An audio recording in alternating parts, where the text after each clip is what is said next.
بسم اللہ الرحمن الرحیم۔ سورج گرہن میں حضور اکرم صلی اللہ علیہ وسلم کا طرز عمل۔ حضور اقدس صلی اللہ علیہ وسلم کے زمانے میں سورج گرہن ہو گیا۔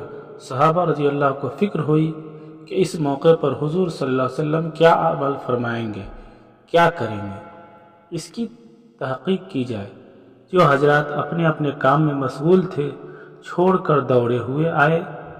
نوعمر لڑکے جو تیر اندازی کی مشق کر رہے تھے ان کو چھوڑ کر لپکے ہوئے آئے تاکہ یہ دیکھے کہ حضور صلی اللہ علیہ وسلم اس وقت کیا کریں گے۔ نبی اکرم صلی اللہ علیہ وسلم نے 2 رکعت کشف کی نماز پڑھی جو اتنی لمبی تھی کہ لوگ غش کھا کر گرنے لگے۔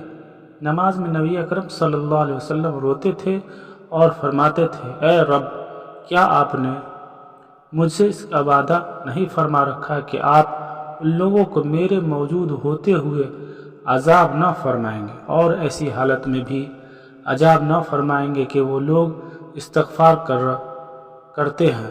سورہ انفال میں اللہ جل شانہ نے اس کا وعدہ فرما رکھا ہے جو قرآن میں ہے، وَمَا كَانَ اللَّهُ لِيُعَذِّبَهُمْ وَأَنْتَ فِيهِمْ وَمَا كَانَ اللَّهُ مُعَذِّبَهُمْ وَهُمْ یستغفرون۔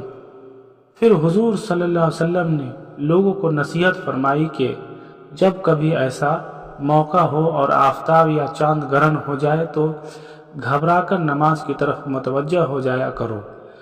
میں جو آخرت کے حالات دیکھتا ہوں اگر تم کو معلوم ہو جائے تو ہنسنا کم کر دو اور رونے کی کثرت کر دو۔ جب کبھی ایسی حالت پیش آئے نماز پڑھو، دعا مانگو، صدقہ کرو۔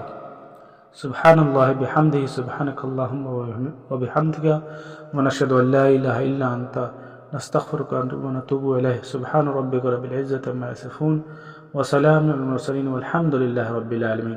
اللہ تعالی ہم سب کو کہنے سننے سے زیادہ عمل کرنے کی توفیق عطا فرمائے۔